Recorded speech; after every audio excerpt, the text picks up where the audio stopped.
Cast is now starting. All attendees are in listen-only mode. Good afternoon, everyone, and welcome to Sage's Making Tax Digital for Income Tax and Self-Assessment webinar. So today it's all aimed at accountants and bookkeepers. So if there are any sort of business owners on the call, this may not be the webinar for you, but certainly reach out to an accountant to learn more. Now, in terms of what we'll be covering today, we cannot miss the fact that Making Tax Digital is coming. There's an awful lot of noise in the market, but also an awful lot of uncertainty. So hopefully in today's webinar, we'll be covering in terms of what we know, but also cover those things or those subject matter where we actually need to, let's say, take a pause for thought, manage the risks, and consider how we actually plan ahead, let's say, with some of those challenges still to be faced over the next 18 months or so. So in terms of, let's say, your experts on the call today, I've got myself, so Chris Downing, Director of Product Marketing at Sage. Been at Sage just over 3 years, but prior to that, I was an accountant by trade for the sort of the first 19 years of my working life. So really understand some of the pain points which we're facing over the next couple of years. And Lois, can you just quickly introduce yourself, please, and your experience? Yes, hi, yes. So I'm product marketing management for accountants in the UK, and like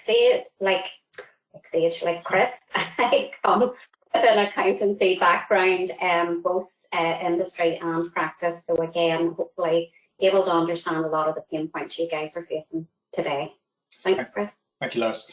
So today's webinar, we will be talking to you for about 45-50 minutes, but we really want to be, let's say, engaging from yourselves. So therefore you have the option to ask questions in the panel to the right-hand side of the screen, and we'll do our best to answer as many as possible in the sort of the last 10-15 minutes we'll have on the call. So in terms of other collateral, you'll have links to our FAQs and our MTD hub, which we'll be sharing after the event itself. So really, we're trying to cover as many bases as possible. Now, the other thing we need to bear in mind is the fact that though Making Tax Digital for Income Tax is sort of well understood, HMRC has still to actually release the official notes and guidance. So therefore, some things may change over the next couple of months when HMRC finally drop the legislation, maybe in the next sort of 6 to 8 weeks. So what we do recommend is you sort of touch base with us again regularly, because this webinar is live and updated every 2 weeks for new information. But also me and Lois will be evolving it as well over the next couple of months in terms of getting into the nitty gritty in terms of how you can actually get your practice ready and planning ahead in terms of actually draining some efficiency and at the end of the day, creating some capacity. So in terms of what we're going to be covering today, yes, it's a sort of recap of MTD so far, understanding what the MTD legislation actually means, looking at the timescales, then really sort of understanding how your clients are going to be impacted, and also more importantly, what can you do to get ready, and also what support Sage is going to be providing you. So in terms of actually MTD so far, MTD has been going on for a couple of years, and the theme that we all recognised and felt was MTD for VAT. Hard to imagine, that was just over 2 years ago. But one of the things that's come out of it is obviously that HMRC have performed some of their own sort of independent research. Now, clearly, this was only for about a couple of thousand business owners, but some of the benefits which they've seen is actually filing a VAT return is slightly easier, because as we probably appreciate, going from, let's say, filing boxes onto a browser-based solution to, let's say, using the software to file obviously takes some of the pain away. But also some of the side benefits have been that business owners feel a little bit more confident about their own business affairs. They're able to see the business performance, understand who owes them money, understand their own liabilities, but also more important, they're feeling they have a closer connection with their accountant by actually sharing information on a more regular basis. But also some of the other headlines is the fact that 1.5 million businesses are now using the new sort of theme of filing their VAT returns via software. But also the other key fact is that MTD for VAT for 2019 was all about businesses above the VAT threshold of £85,000. Now, 30% of those businesses below the threshold of £85,000 have actually moved into MTD for VAT as well. Now, clearly, most of this has been driven by the agents, i.e. you, the accountants and bookkeepers, because you're trying to drive, let's say, benefits for your firm, having a single workflow and trying to systemize as much as possible. But it does actually articulate the fact that even smaller businesses are able to take advantages of software, which maybe hopefully give us a little bit of indication in terms of some of the benefits when we're talking about MTD for income tax, and let's say all those smaller businesses who are not used to filing anything quarterly and now have to file something via software, so a huge amount of change. Now, in terms of the actual roadmap to date, I've talked about MTD for VAT so far. Now, we cannot forget, actually, we've got MTD 2022 coming along. So this is where basically next April, the rest of the VAT registered businesses, those below the VAT registration of £85,000, will be mandated to use software. So this also encapsulates the general theme in terms of removing digital links as well. So where you have businesses who are a little bit more complex, they may have a different solution for actually raising their sales invoices. You're not allowed to literally copy and paste that information into, let's say, your bridging solution or your online solution for filing VAT returns. They need to be digitally linked either by an API, which is a pure sort of digital link between softwares, or basically export and import files of CSV and Excel documentation. So when we think about, let's say, the next theme, it's clearly MTD for ITSA. So income tax and self-assessment. So the high-level theme is unincorporated businesses, so these are sole traders and partnerships, as well as people who rent out properties, landlords. If their combined turnover, that sales, is above £10,000 per annum, they'll be mandated from April 23 to maintain their records digitally and also file on a quarterly basis a business update. Then we fall into the theme of corporation tax. So in theory, there'll be a pilot opened up for MTD in 2024 for limited companies to enter the MTD for CT pilot with, let's say, the planned, launch of MTD for CT properly no earlier than April 26. Now, it may be worthwhile sort of dropping into the thought lines in terms of the MTD ITSA pilot, which is currently live. It's been going on for a little while now. Some of, let's say, the themes and business types you can actually access it have been opened up a little bit more. But Charles, one of the key challenges is if you are an unincorporated business, if you've received any COVID support, you cannot access the pilot, as well as you can only have one trade, and you need to be up to date on your tax affairs too. So clearly, the cohort of small businesses who can actually enter the pilot, it is actually relatively really small. But also, what it doesn't mean is stopping you from planning ahead, of which we'll be talking about in a little bit more detail going ahead. Now, also in terms of, let's say, some of the numbers, it's worthwhile thinking about how important and what a big challenge MTD ITSA is going to be, is that we've seen, let's say, 1.5 million businesses have come into MTD for VAT already. 1.1 million will be coming into play from next April, of which about 300,000 to 400,000 are already using a digital solution of some sort. But really, the big theme is all about MTD for ITSA. 4 million small businesses who are not used to filing quarterly, who in, let's say, the main scheme of things do not maintain digital records, will be required to do both, as well as update on a quarterly update, a business performance review as well. So over to a little bit more detail. So this is where Lois will sort of chip in and give a bit more sort of the legislation details as well. Thanks, Chris. Okay, so here's the technical bit. The legislation for MTD is contained within the Finance Act of 2017, which in addition to outlining the direct and indirect tax rules, also outlines the requirements for digital record keeping and end of period reporting for income tax. HMRC recently published a draft of the statutory instrument for income tax and digital requirements regulation of 2021, which provides a little more clarity on the reporting requirements for income tax. MTD for income tax will apply to all self-employed businesses and landlords with an annual income above £10,000. Just before Christmas last year, HMRC specifically excluded trusts from the scope of MTD. Partnerships will be included, but only those with individuals as partners will fall within the scope for 2023. All other partnerships, including MMPs or those with corporate partners, will be required to join ITSA or MTD for income tax at a future date, which is yet to be confirmed. There are some exemptions available for the digitally excluded, which are the same exemptions as currently available for VAT. MTD for income tax will change how records are kept, and that's the fundamental change, and also how income and expenses are reported to HMRC. So effectively, clients that today complete their SA 103 or 105 schedules as part of self-assessment, they will now have to declare that income outside of the self-assessment process. I'm now going to hand back over to Chris and he'll run through who's affected. So in terms of, let's say, this new theme of MTD, it's really important to understand who's affected, the type of entities, but more importantly, maybe the challenges they currently face now, and also the challenges which you're going to face going forward over the next 18 months. So in terms of headline numbers, we're looking at about 900,000 landlords, 2.5 million sole trade businesses, as well as 450,000 partnerships. I think the other key fact to include is the 900,000 landlords are also bolstered by another 300,000 to 400,000 landlords who also have multi-mixed or multi-trade. So i.e. they have rental income as well as they have a separate trade which they report on their self-assessment tax return today. It's also sort of bear in mind in terms of the other challenges which they face, also the personality types. Because let's face it, landlords probably have quite a regular fixed income stream.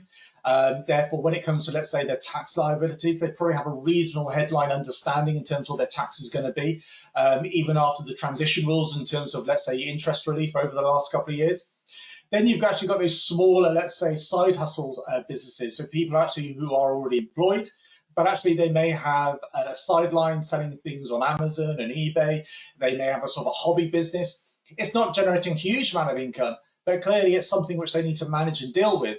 And therefore, they would probably like to understand what their tax liability is a little bit further ahead, because obviously they may be already been forced into high rate taxes because they have already employment income, or their fares may be just in a general little bit more, let's say, complex. And then when you think about, let's say, those sole traders and the partnerships, it's understanding the difference between a blue collar worker and a white collar worker, tradespeople, and it's all semi-professionals as well. And also in terms of how they actually maintain their records today, and also their feeling towards tax. Let's face it, it's like tradespeople. They may be quite good at, let's say, raising their own sales quotes and invoices to get paid. But think about, let's say, the actual record keeping in terms of expenses, it may not be the most ordered or most structured or organized when you come to see it once a year. But then again, those sort of semi-professionals, sort of architects and other people like that, they may actually like to keep their affairs a little bit more organized. And therefore, when it comes to performing their income tax requirements every year, maybe performing a set of accounts is slightly easier for them. So therefore, it's not just thinking about the type of record keeping they're maintaining today, and also the quality of the records, but also the general feeling towards tax, plus also those other nuances in terms of complexity. Because when you consider landlords, they come in two particular shapes. You've got landlords who are renting out property 365 days of the year. And then you've got sort of the furnished holiday lets, so it's part-time seasonal renting out property, both of which come with their own tax rules, but also in terms of how you may or try to advise the client to record certain types of expenditure, because obviously the reliefs vary between sort of both cohorts. So as we both understand and appreciate as accountants, MTD is more than just, let's say, digital record keeping. There's an awful lot of, let's say, sort of education, awareness to the business owner in terms of what they can record and how they should record it, but also in terms of an awful lot of conversations in terms of actually trying to drive some of the benefits which your clients may see from actually maintaining a digital record when they actually see no real benefit to it. So really now let's go back over to Lois to sort of discuss, there's already the high level sort of roadmap and what you need to do on an annual basis going forward. Okay, so what does it actually mean for these clients? I've split the journey up into 5 stages, and I'll walk through each of the stages in more detail later, but just want to give you an overview of what that journey will look like under Making Tax Digital. The main change is that self-employment and properties reporting now falls under Making Tax Digital. Effectively, the SA 103 and 105 schedules are replaced with quarterly updates and an end-of-period statement, and are sent to HMRC outside of the annual self-assessment process. It will require digital record keeping of all business transactions and electronic update of summary totals of these transactions on a quarterly basis from software using APIs. At the end of the tax year, the taxpayer then will need to submit an end-of-period statement to finalise tax profit from any one source of business income. In addition to these updates for business profits, the taxpayer still has to submit a final declaration, which effectively replaces the SA 100 tax return. So like self-assessment, the taxpayer has from the end of the tax year to the following 31st of January to submit the end of period statements and final declaration, and then to pay any tax owed. So instead of a single return under self-assessment, the taxpayer will have at least 5 returns for each business under Making Tax Digital, which is 4 quarters plus your end of period statement for each business. I wanted then to just highlight that in the first year of Making Tax Digital, there's an overlap of finalising and submitting the previous year's return, which is likely to be the 2022 to 23 return, and the first quarterly updates under Making Tax Digital. So from a practical point of view, both you and your clients are going to be looking at 2 tax years at the same time. In this simple example, the business has a 5th of April year end. The digital start date will be the 6th of April 2023, which means that from that date, the business will need to keep digital records and send quarterly updates to HMRC. As you can see, there will be an overlap whereby you're finalising the 22-23 tax return, which is your last return under self-assessment, whilst also now dealing with the quarterly reporting under Making Tax Digital for the 2023 to 24 tax year. So effectively during the transition, you'll be dealing with 2 tax years in parallel. To minimise disruption and confusion for the first overlapping year, best practice will be to start preparing for digital record keeping well before the 2023 deadline. Being organised will most definitely be the key to a smooth transition. I'm now going to go into a little bit more detail on the specifics for each of the stages of reporting, highlighting things that you may want to start thinking about now or consider when putting your MTD plan together. So many of these business owners don't actually see themselves as businesses. Awareness and planning will therefore be key to ensure that they are compliant come 2023. Feedback from Making Tax Digital for VAT implied that managing the sign-up process for clients was one of the biggest challenges for agents. Businesses can already sign up to the pilot for income tax, although as Chris mentioned earlier, the eligibility criteria for voluntary sign-up is quite limited at the minute. Those who had COVID support are currently excluded from the pilot, although HMRC has said recently that they're aiming to release APIs that would allow those who had COVID support to join the pilot from April 2022, but nothing definite yet. When segmenting the client base, it's worth considering how they're currently keeping records, the complexity of their tax affairs, and timing of when they'll need to start complying. For more complex businesses or those with accounting year ends that don't align to the tax year, you may want to start planning transition sooner rather than later. In July, HMRC gave us a little tip to say that they're keen to get this message out to agents to say that they can start signing up their clients from April 2022, but they don't have to actually comply with MTD for ITSA until it's mandated in 23. This will help agents with a large client base who have to sign up their clients individually. For many then, changing how they keep digital records will be one of the biggest challenges, changing their habits and behaviours. Under Making Tax Digital, as with VAT, paper-only record keeping will not meet the requirement of a digital record. Spreadsheets will continue to be acceptable, but as with VAT, a bridging solution would be required and digital links will need to be carefully retained. It's not as clearly defined what information needs to be captured digitally yet, but as a minimum to record the date and amounts of the transactions and the tax category would be essential. It may also be helpful to distinguish any amounts that aren't allowable for tax purposes at this stage. The tax categorisation is consistent with the disclosures made today on the SA 103 and 105 self-assessment forms and vary depending on the size of the business.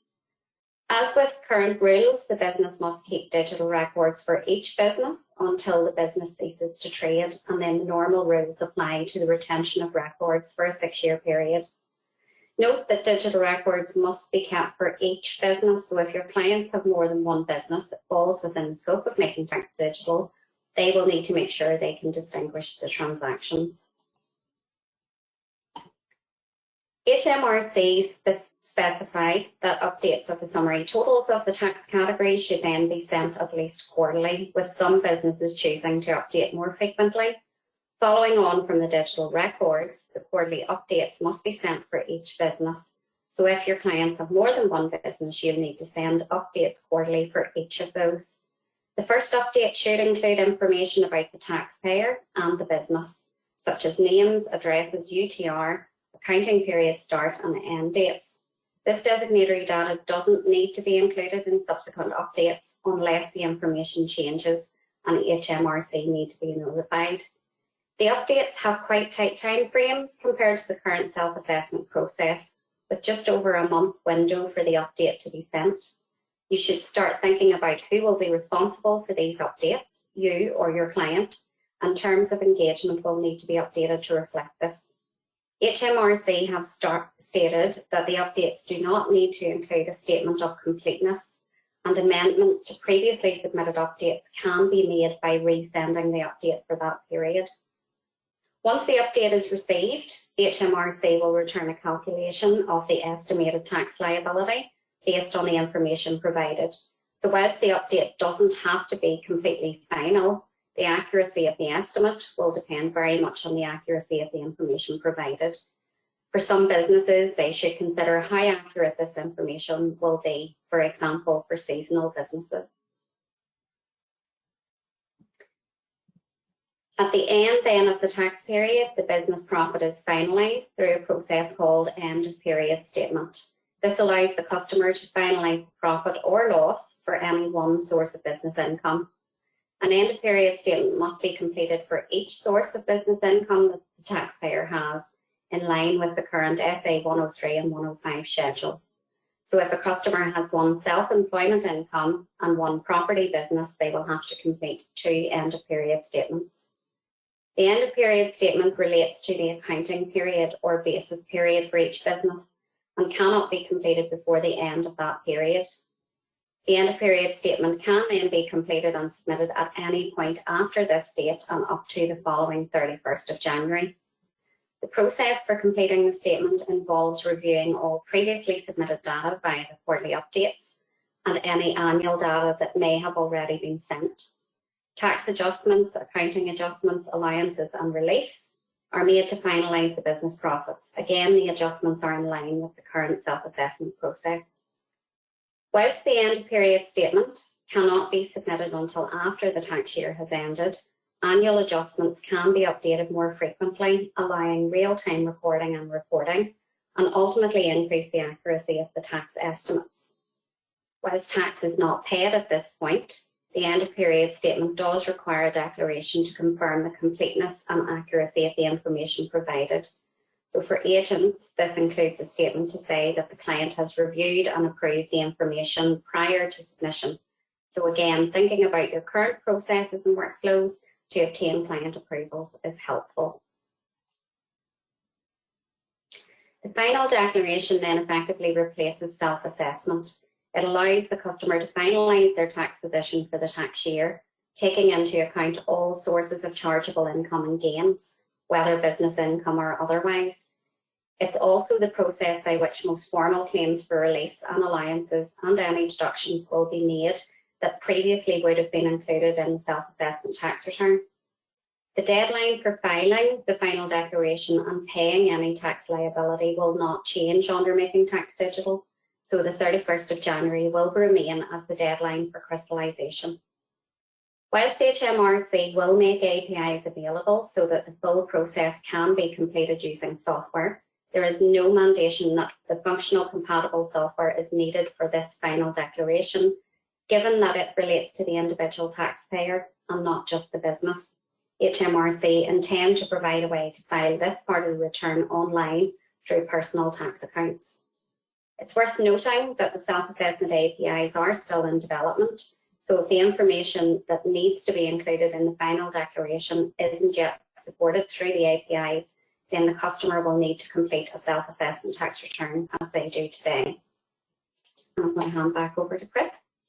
So thank you very much, Lois, because I think for a lot of you, that was quite a bit of information to take in, especially with, let's say, the quarterly updates, what an end of period statement means, the final declaration, plus also the nuance in terms of the fact that the quarterly updates don't have to be signed off as being accurate, which basically gives you a little bit of breathing space in terms of actually how much effort either your clients put into it and how much you support them for the actual reporting of that. And really the important theme is all around the end of period statement. However, with the understanding of the challenge ahead, let's think about what did we learn with the last little bit of legislation, which was MTD for VAT. Now, I think the key thing which we learned from that was all about starting early.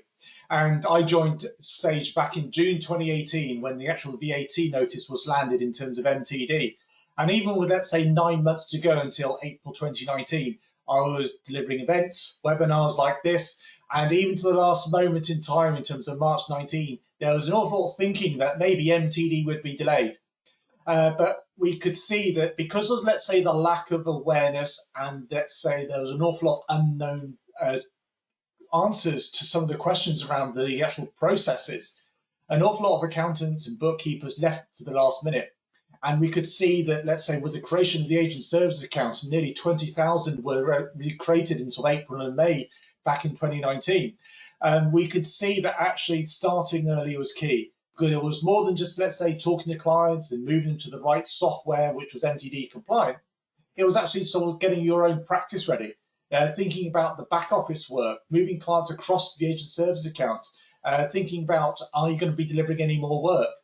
But also the fact is that with that sort of fear of tax complex, an awful lot of businesses who were once upon a time confident with filing their own VAT returns were actually driving more work to the agent, to the accountant, because they really felt that they were never in a position to actually file VAT confidently again, even though it was just the same VAT return as they've always filed before. So when we think about that concept of starting early for MTD, for ITSA, it's all about around generating awareness, it's thinking about your internal processes, but also it's the fact that knowing that there will be more work coming your way, not just because of your current client affairs wanting a quarterly update produced, but the other little key fact is that 40% of self-assessment is currently filed by the individual themselves. Now, this could be a lot of landlords, a very lot of small businesses, but with anything we understood for MTD for VAT, I could probably imagine a large proportion of these will be calling upon an accountant to actually start filing quarterly updates, if not the EOPS and the final declaration on their behalf. So really, it's all about creating capacity as early as possible. So with this starting early, communication has got to be the next key theme to actually manage and actually deliver.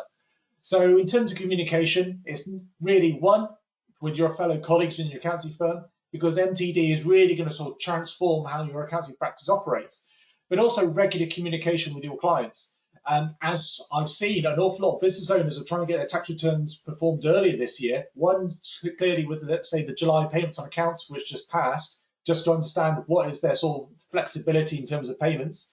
But also in terms of businesses, just want to understand what their future tax liability is going to be. So really, we can see that actually with this regular communication, which is happening already, as well as that new connection which accountants have made with their clients in terms of the additional support provided over the last 18 months, business owners are more, let's say, open to actually listening to the accountant earlier on and taking their advice. But clearly, it's a case of the fact that we know that HMRC, though they're talking to us, they're making, let's say, noises in webinars, etc., about MTD coming along. We know that their marketing approach to the general population is not exactly great. Yes, they may send the odd letter and maybe the email, which we've been advising clients all these years to ignore because it could be spam, but clearly the responsibility of communication is falling on the shoulders of accountants as well as technology providers to create awareness that MTD is happening. And therefore, the sooner that we can actually share this awareness, the better, the less pain and the less challenges. And also, you may actually find that business owners, once they understand that they've got a challenge ahead, may actually start adopting software themselves, but clearly seek your advice and guidance to actually get the right software and the right setup. But also, in terms of, let's say, MTD with VAT, we saw that self-experience was key, getting onto the pilot, starting the quarterly returns as soon as possible. But as I mentioned before, the MTD ITSA pilot is a little bit restrictive, and therefore it may not be the best thing to try out, at least until maybe sometime beyond April 22. So in terms of that self-experience, it's got to be right. One, asking yourself a question: how easily can you, as a business yourself, manage information within a couple of weeks after the quarter end?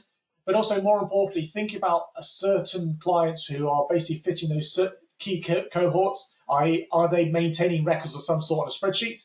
Can you encourage them and work with them to actually be using software? Where you have clients who are purely manual records, can you encourage them to start using an Excel spreadsheet? Because an Excel spreadsheet is still a digital record and is still allowable under MTD for ITSA, even though some clever bridging solution needs to be built to actually pass the data over to HMRC. But also, where you've got clients who are simply not going to change their ways, think about changing their habits. And therefore, where you've got clients who are sharing information with you once a year in a paper bag, a shoebox, or whatever, Think about using apps like auto entry or similar to actually take a picture, or even just sharing information with you once a quarter. Yes, you don't have to do anything with it because you're not mandated to do so, but at least you create that new habit where you want your clients to share information with you. So therefore, when it comes to MTD Victory in April 23, they're already in that mindset of once a quarter, they have to collate their invoices, they need to collate their expenses, they have to collect any other sort of bank statements and records which they're not going to share digitally or produce themselves, but at least they can share with them and they're with you, and therefore it's less of a pain and a challenge when the legislation actually lands. And then the other approach is we need to be open-minded and also work with open-minded clients. Think of some really good case studies. Think about those clients who are going to be the easy wins, but also more importantly, we need to be thinking that MTD shouldn't be performed alone. And one of the things which we've seen through COVID is the importance of community. Accountants are working together more and more than ever, but also the ability to work with institutes as well as software providers to get the help and the support which you require. But also we need to be thinking about the key thing. It's all about creating time and capacity, because as we could probably appreciate, we're going to be spending 30 to 40% more effort on each and every client. And therefore, where does this time come from? We're already working far too many hours. And therefore, it's not as simple as, let's say, spending more hours on clients' affairs. We either have to use technology to save time. So therefore, we should be thinking about where are we actually entering data manually. We shouldn't be doing that at all these days. With tools like auto entry and bank feeds, data can seamlessly pass its way into digital solutions. But also in terms of actually how we use other tools just to actually reduce, let's say, the data flow and the data burden which we face every day. But also we need to be thinking about some of the benefits MTD maybe bring. So therefore improving real-time relationships, give us access to information to deliver proactive advice, but also we can be in a stronger position to actually advocate the value which accountants bring. And therefore we're in a stronger position to actually pass or actually gain the value from the advice and the support we give to small businesses, and then also command the fees that we deserve. But also fundamentally, it's got to be that personal well-being thing, because with more time being spent on client affairs, with the fact that we're always on these days, whether it's with email or WhatsApp, we need to be thinking about how we can actually bring some more time back to ourselves. So with that in mind, let's be thinking about what should we be doing to getting ready. So the purpose of this webinar is to give a high-level view of MTD so far, what we know, etc. But over the next couple of months, we'll be going a little bit deeper in terms of the themes of planning and preparing. So therefore, really get to understand the legislation, identifying the champions within your organisation who are going to help and support you. Think about the guidance and where to get that from HMRC, but also more importantly in terms of some of the software reviews and how to use software better. But then it's the client segmentation. So already we've delivered a segmentation toolkit with our MTD hub. And I think this is really important because the sooner that you sit down and really think about your client base, so it's more than just a client listing, it's understanding, let's say, the type of taxable income streams they've got. Are they a single trade? Are they multiple trades? Do they have rental income? What sort of rental income do they have? Are they sort of property landlords, or are they furnished holiday lets? Then think about the type of records they're currently maintaining. Are they helping themselves at all? Are they going to struggle? What's their will? What's their skill? And therefore, you've then got a list to work towards, identify those easy wins, but also more importantly, you can be thinking about maybe the different ways in terms of how you communicate with those clients. Do they react to emails? Obviously, the best form of communication is spoken, but also are you really thinking about doing any events, whether they're virtual or physical? But also in terms of if you're going to be delivering any of those events, do you need any help or support from us, for example? And we'll be more than happy to support you on any client-based events or actually further education for your staff. But also thinking about how do you gamify the whole process? Because whether you're a small practice or medium-sized practice or a large practice, the percentage of your unincorporated client base are significantly going to dwarf the VAT registered clients, your limited companies. And therefore, we're thinking about how you report upon it, understand the KPIs, thinking about maybe the measurements which you may be placing in terms of maybe the number of clients who are on a bank feed, the number of clients connected to auto entry, maybe the number of clients moving from manual records to Excel records, give you an element of confidence in terms of how you're actually performing and how you're progressing over the next 18 months until April 23. But also in terms of managing the agent service account. As Lois suggested, April 22 is probably going to be the period when actually you can start to drip feed your clients into the agent service account. For example, as you complete a personal tax return, part of the sign-off processes, move them over to the agent service account. and therefore you just tick them off the list, you mark them down as being performed. But also with that approach, you can actually use the list to actually understand which clients are still missing, but also which clients have actually adopted software themselves. So it's all about understanding your client base and having the data to hand. So we've been talking about, let's say, timelines and basis periods and quarterly returns. So I think it'd be quite useful to actually try and demonstrate in a sort of pictorial format like I'm doing on the screen. So in best case scenario, we have an unincorporated business called Cartridge Office Supplies. So you've got Alan Cartridge as the sole proprietor, and he's already VAT registered. So he's already under MTD VAT. So he has a digital tool of some shape or form, and also he's in the mindset of already performing records on a quarterly basis. But in terms of actually your interaction with him, is actually every summer, because he's got an April year end, he'll be collating his information, sharing it with you, and therefore he'll be producing a set of accounts sometime over the summer in readiness to actually prepare the self-assessment tax return well in advance of the annual January deadline. But under MTD for ITSA, what will this actually look like from April 23? So really the key thing is the quarterly returns. So under the current rules, every quarter, 30 days after every quarter, you need to file a quick business update. And as you can see on the diagram, the business update is actually going to fall before the VAT return. And clearly the business update is potentially more complex than the VAT return. So will this actually force the delivery and the preparation of the VAT return 7 days earlier than normal? So therefore thinking about that timescale has got to be really important. But also it's really important to think about the fundamentals of those year-end accounts, because when you sort of fast forward to, let's say, April 24, so you're basically just finishing off your fourth quarterly return, you're about to do your fifth return, but actually it would probably be sensible to actually do a set of accounts at the same time. Or alternatively, just because you've got the data available, it should actually just seamlessly feed through to the information through the process.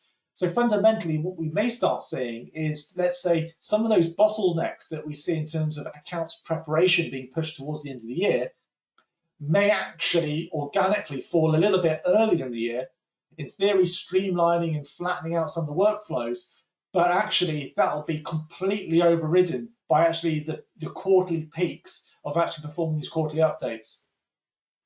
Then we've got the final end of period statement, which is actually the fifth return. So it's a combination of those four quarterly returns. Effectively, it's the year-end accounts as we know it. That will have to be filed by the end of January in 2025 in that first period, together with, let's say, the final declaration, which is effectively the self-assessment tax return. Now, it may be worthwhile to actually sort of address basis periods. Now, you may be aware that HMRC are basically going through consultation at the moment in terms of basis period change. So what this effectively means in a nutshell is that rather than, let's say, using the financial year-end date as, let's say, the basis in terms of actually calculating profits of which to be taxed upon, everyone will effectively fall within, let's say, a 31st of March or effectively a 5th of April year-end.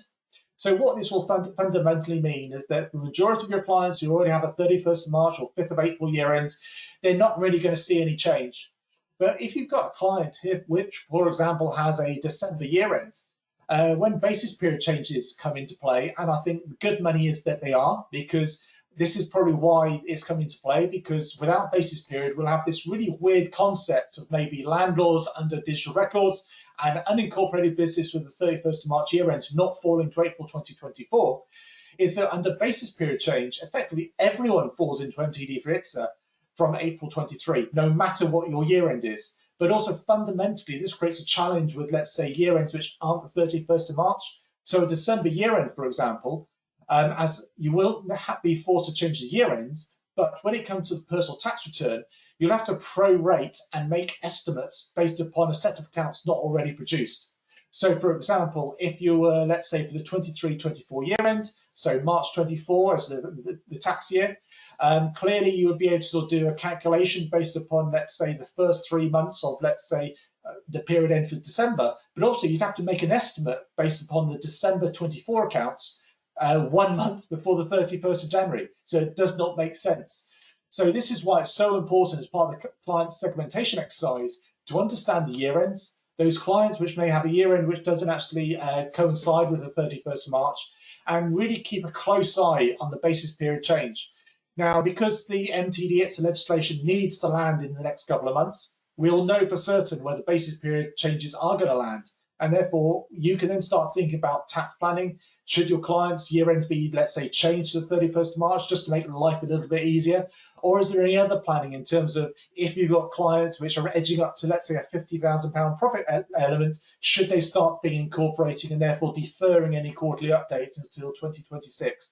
All of this is all about, let's say, providing you a little bit of time and capacity and having those sensible conversations with your clients. So in terms of, let's say, thinking forward and thinking what we need to do, I think the key impacts about your accounting practice and what you need to be considering is MTD is just part of a longer term transformational theme. It's going to fundamentally change how your accounting practice is going to look over the next couple of years. Therefore, you see it as an opportunity rather than a pain and a challenge. And be honest, if I was back in practice, it is a little bit fearful in terms of actually the amount of work which needs to go on.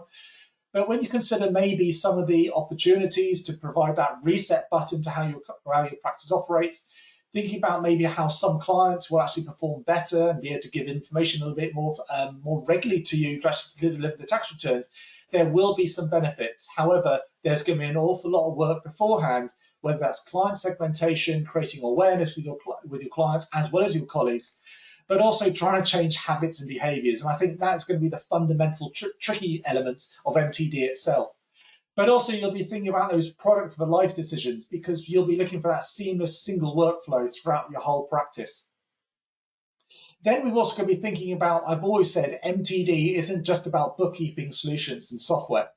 With April 23 coming on board, your client services are going to fundamentally change. So you'll need to review, reprice, re-engage each one of your clients. So again, more administration. But also there'll be challenges in terms of how to retain and regrow your client base, because clearly fees are going to have to go up because you're going to be spending 20, 30, 40% more effort on your client's affairs, plus that line item called software. So therefore, there will be some quite difficult conversations in terms of how that additional cost is going to be passed over. And therefore, clients may be thinking about, do they want to go to another provider? Or alternatively, if you've created the capacity and you're in a really strong position to take on more clients, it could be a great opportunity to actually grow your practice. But whatever you do, you need to be thinking about how you actually produce a sort of personalized, automated workflow and solution to your clients, but at the same time thinking about how you can manage all those additional deadlines. Because instead of having one single deadline for a client, you're going to have at least 5, if not 6, if you really think about the personal tax return or the final declaration. And if you've got clients with the rental income on the side, that suddenly doubles up to 13. So it's really important to be thinking about how your clients' affairs are structured and how you retain in your practice, so you can actually be in a more resilient way just in case another challenge raises its head over the next couple of years. So really, when it comes to thinking about what you ultimately try and drive as an accountancy firm, it's all about making sure you've got the right proposition for your clients. It's ensuring that you're as productive as possible without wasting your time and effort on low value activities. And more importantly, creating that sort of profitability concept within your practice. Because it's so easy to be distracted and basically get trapped in, let's say, out of scope work, which then becomes challenging to bill for your clients. And therefore, having these conversations up front as soon as possible is incredibly important to actually get your practice ready for the future. But also, let's do a bit of crystal ball gazing and thinking about maybe what the future could look like in maybe 3 to 4 years' time, especially beyond MTD for CT, when actually your limited clients are potentially going to have to maintain their records digitally. Clearly, clients will be more happy, more available, and more accessible to digital tools, which may mean that actually you'll be in a better position to actually work with your clients, because actually with AI and machine learning and, let's say, prompts and nudges in terms of how items should be processed, maybe, I just say maybe, actually working with your clients may be easier in the future, but who knows? But then again, we need to see what some of the benefits which may arise from it. But also, what we also be thinking about is, what is your practice worth? What is your accountancy firm worth? And we could probably easy to identify that practices which are more digitally focused, clients with, or have a high proportion of clients on a digital tool, they may actually be worth more, because actually there's more challenges or less challenges in actually working with them. And your clients may be in a more adept way of actually taking on more professional services from you as an accountant. Now, we've been talking about that digital single workflow, and on the screen, I'm trying to sort of illustrate and demonstrate actually what this could look like. So today, in a perfect world, your client should be using bank feeds to actually get data into the accounting solution. But if they're a bit nervous with online banking still, you can use tools like auto entry to scan the bank statements, turn that paper-based data into a digital record, which can seamlessly feed into auto entry, then into, let's say, Sage Accounting. And also think about that image capture. So whether it's a purchase invoice or clients still manually writing out their sales invoices, all that information can be categorized and dropped into accounting as well. But also you want to eradicate some manual data journals. So if you're doing your payroll online or your clients are doing their payroll, again, for those clients employing people, the journals can be automatically flowed into the accounting solution, updating the digital record and ensuring you've got fewer manual journals to process on the quarterly updates, but also giving the visibility of the information at the year end, and therefore reducing the time it's spent to actually produce the tax returns. So when I talk about taxes, everything is available online these days. So as you'll probably appreciate, VAT submissions are already available and easy in terms of actually the process. We give you the ability to have a single source of truth with VAT Center, be able to see all your clients, no matter what bookkeeping solution they're using, to understand what VAT liabilities they've processed and their payments outstanding. But more importantly, whether it's CIS submissions or preparing a set of accounts online, we've got all the tools available. So personal tax, corporation tax, it's all sorted. So really the only thing we need to actually drop now is that MTD quarterly submissions tool, and then you're sorted in terms of getting your practice fully online and in the cloud. So in terms of maybe some of the fringe benefits to MTD, it's going to be around trying to reduce, let's say, the effort spent on clients' affairs, being as efficient as possible, improving the accuracy of the information which you've got to hand, but also more importantly, thinking about how as a practice you could be a little bit more productive. At the end of the day, every accounting firm wants to be more profitable, they want to have aspirations for growth, and therefore we need to be thinking about how you encourage clients to basically do a little bit more recording, a little bit more reconciling themselves, so it puts you in a strong position to actually deliver the quarterly reporting as intended. So as we round off this webinar, and I can see some questions already coming to the Q&A panel, which I'll deal with in a moment, it's really important to understand what help and support Sage will be bringing to you. So clearly, we've got these regular webinars every 2 weeks, and as I said, these will be evolving. They'll be on demand, as well as more specific webinars in terms of maybe some of the little new bits of legislation coming into play, but also some of the practical aspects of how we're going to help you support and plan your practice ahead, client segmentation, as well as the support in terms of marketing. So I would really encourage you to visit our MTD Hub. So it's more than just, let's say, information and dealing with some of those tricky FAQs, those questions which we may not be able to deal with on today's webinar. But also we've got a dedicated MTD Hub. So within this hub, we've got tools, we've got other supporting material, everything from, let's say, emails to actually provide to your clients, to provide awareness around MTD. We've got a nice little Excel client segmentation tool for you to use. Something which actually help you actually support your practice going forward, but more importantly, other information and communication assets to help support and give a greater awareness of MTD generally. But really, that's the digital content. What really matters is having the people. So basically, each one of our employees in Sage is going through training to ensure they're MTD experts like me and Lois on this call, but really they're going to be in a prime position to help support you in your practice. So if you're still a bit, let's say, hesitant in terms of what MTD will mean to you, please sign up for a Making Tax Digital consultation, and we'll help support you go through MTD a little bit more depth. Think about some of the tools and the solutions available to you, but also in terms of what else which we can do to help and support you on your journey over the next 12 to 18 months. So with that in play, we've got about 10 minutes or so left for an element of Q&A. So I'm going to have a quick looky in terms of actually what we've got available on the list. So the first question is, can clients submit the quarterly returns themselves without the client actually seeing what's been submitted to them? Well, yes, and this is one of the key themes, is the fact that HMRC expects clients to have the ability to actually file the quarterly updates themselves. And now, clearly, as we know, a lot of clients will become nervous and they'll get their accountant to do so. But really, you can only file the quarterly update on the client's behalf if you're registered as an agent. So first of all, you need to get the 64.8 in place, so do that digitally. But then also you need to move your clients over to the new agent service account. So even if you've got clients who have moved over for MTD for VAT, you need to do that for self-assessment as well.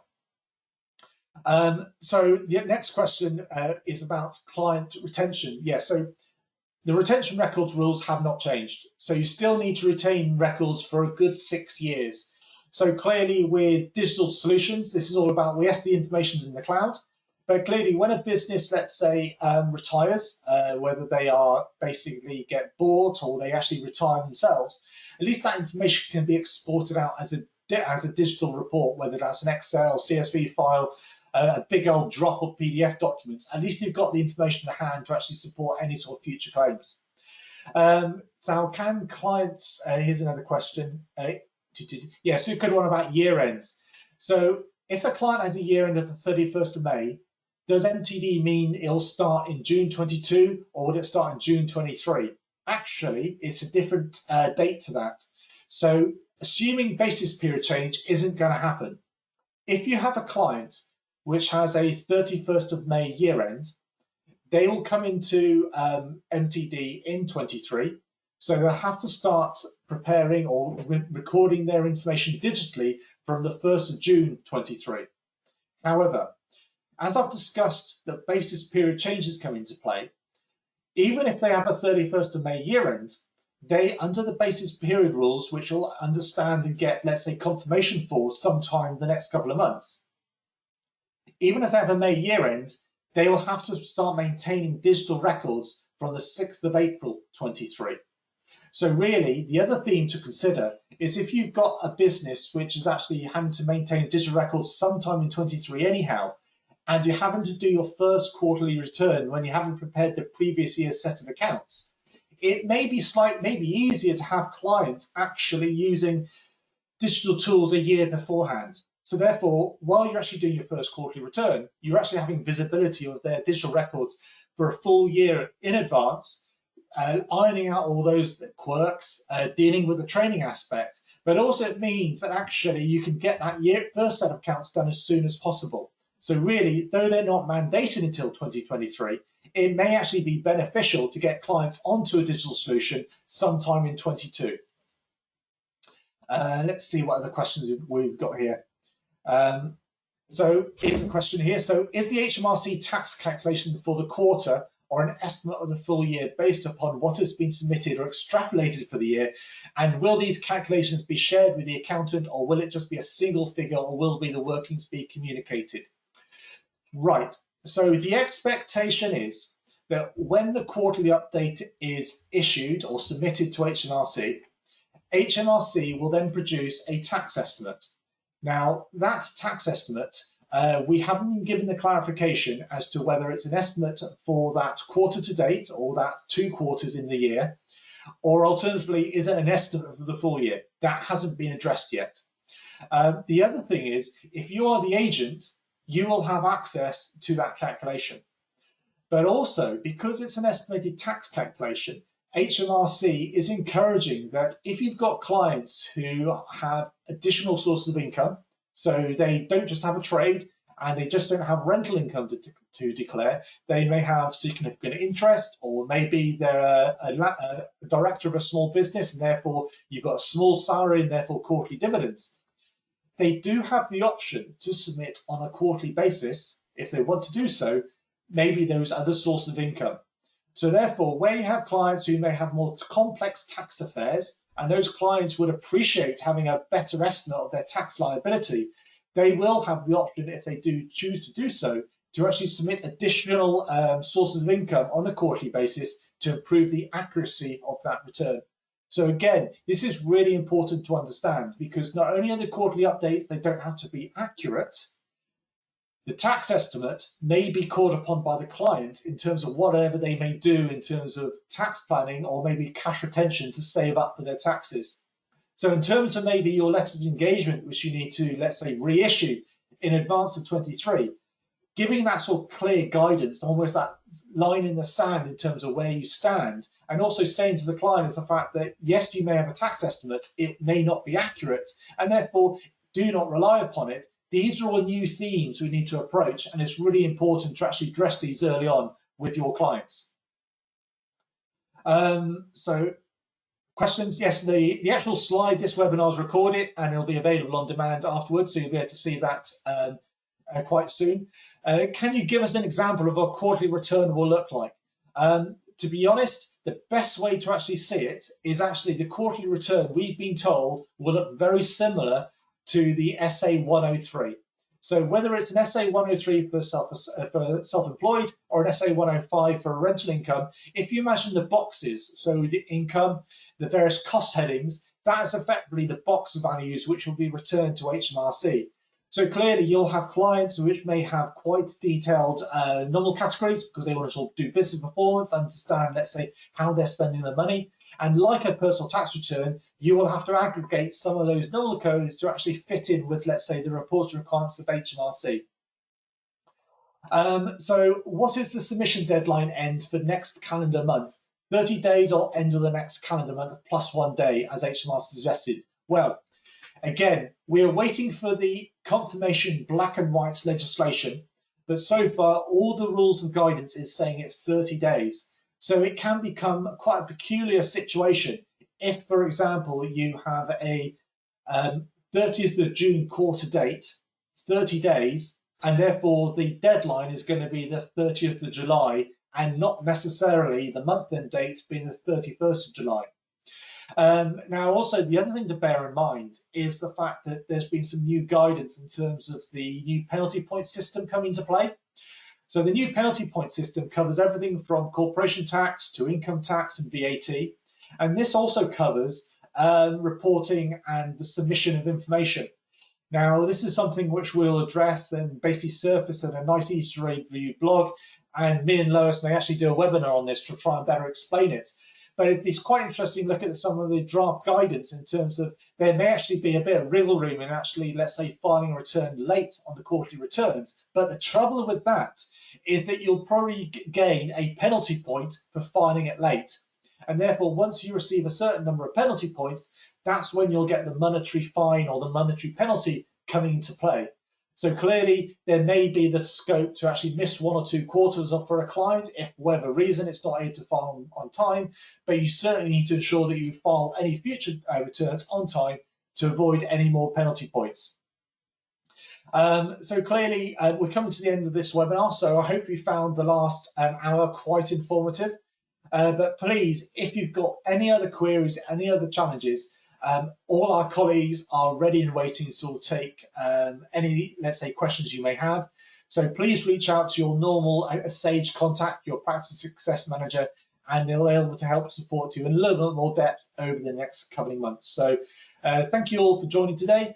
Thank you for Lois providing her guidance, and hopefully we'll all see you soon in a more face-to-face event in the next couple of months. Thank you very much. Thanks, everyone.